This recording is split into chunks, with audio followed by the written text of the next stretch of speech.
Hello, Myo family. Today I wanted to bop in here and talk about obstructive sleep apnea. Many of you guys already know that my practice really specializes in the airway and sleep and identifying concerns with sleep.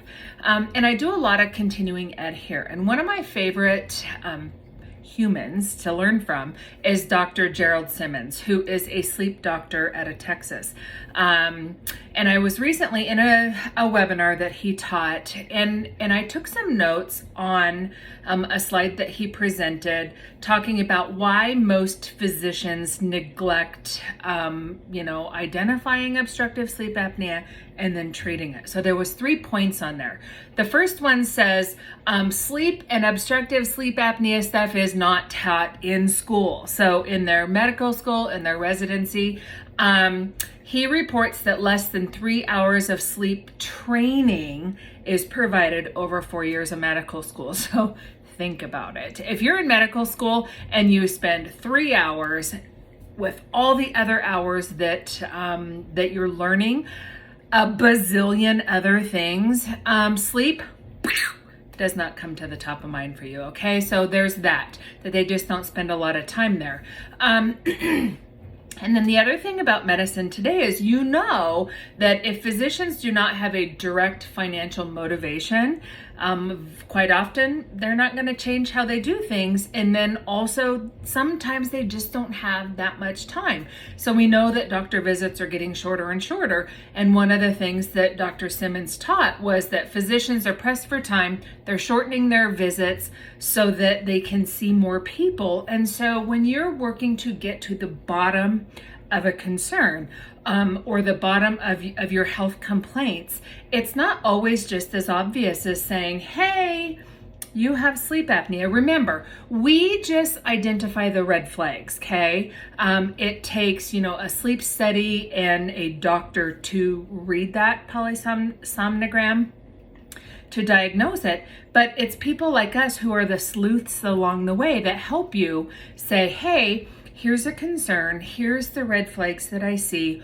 what could possibly going on. So in my world, I come alongside my client and I help them understand what their complaints are. No, they're not crazy, that they're always tired. I mean, one of the biggest problems for my clients that are just tired is they don't sleep well, so they don't have good motivation. They don't have they're not motivated to eat right, move their body, any of that stuff.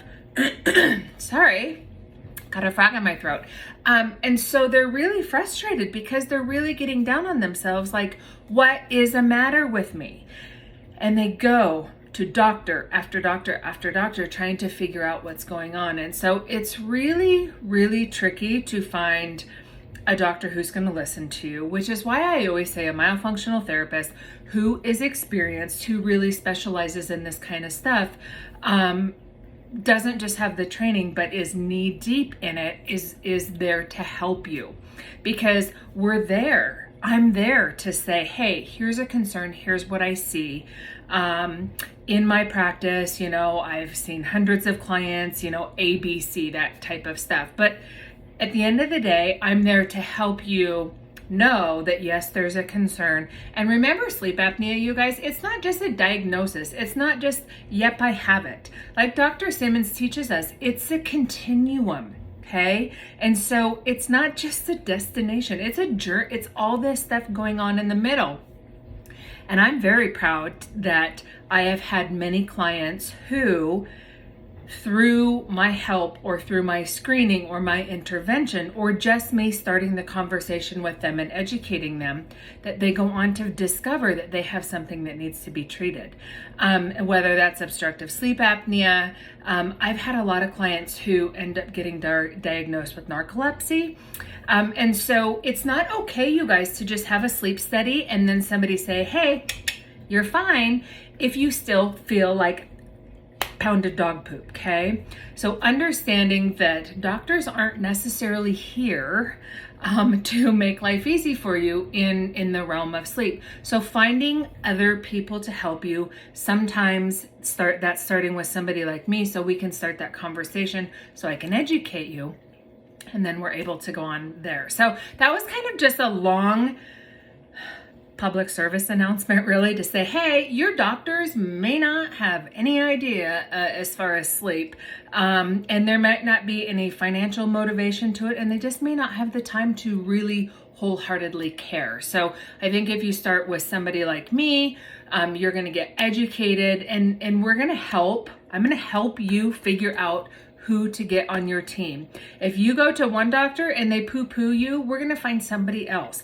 That's why it's called complementary care, is we need to find people who give a crap, who take the time to get educated, who specialize that kind of stuff to help you, like Dr. Simmons. So if you're in Texas, you can certainly look him up. And also, I know that he does work virtually. So that's great. I'm glad I can come here and educate you, and I'll be back next time with another hot topic.